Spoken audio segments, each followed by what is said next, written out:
আজকের ভিডিওতে তোমাদেরকে সেন্সার নিয়ে দেখাবো। এটা রাউন্ড সেন্সার মোটরে থাকে। আর আমার এই হাতে যেটা দেখতে পাচ্ছ এটাকে চাঁদ সেন্সার বলে। দুটোই সেন্সার, দুটোরই কাজ মোটরটাকে রান করা, বাট দুটোর মধ্যে অনেক পার্থক্য আছে, সেটা নিয়ে আজকে তোমাদেরকে বলবো। তো তোমরা এখানে দেখতে পাচ্ছ যে গোল সেন্সারে যে তারগুলো রয়েছে, লাল পজিটিভ, ব্ল্যাকটা নেগেটিভ। আর মাঝখানে তোমরা দেখতে পাচ্ছ ইয়েলো, হোয়াইট, ব্লু। এই হোয়াইটটা সাধারণত গ্রিন কালারই বেশিরভাগ ক্ষেত্রে হয়ে থাকে, কিন্তু এখানে হোয়াইটটা দিয়েছে। তো যাই হোক, সেটা বড় ব্যাপার না। তো কানেকশানটা তোমরা দেখতে পাচ্ছ, কিন্তু অনেকে যখন সেন্সারটা চেঞ্জ করে তখন হুবহু ওই রকম কালার চেঞ্জ করে, কিন্তু তোমরা সেটা করবে না। এরকম হুবহু কালার বাই কানেকশান করবে না, সে যে কালারই থাকুক।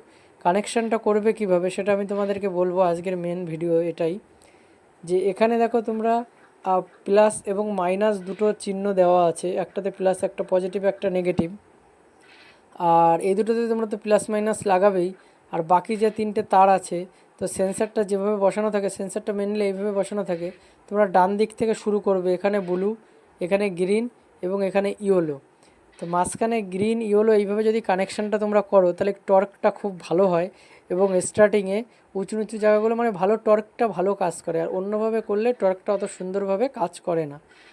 তো এইভাবে তোমরা কানেকশানটা করে দেখতে পারো। আজকের ভিডিওতে এটাই বলার ছিল, এটাই আলোচ্য বিষয়।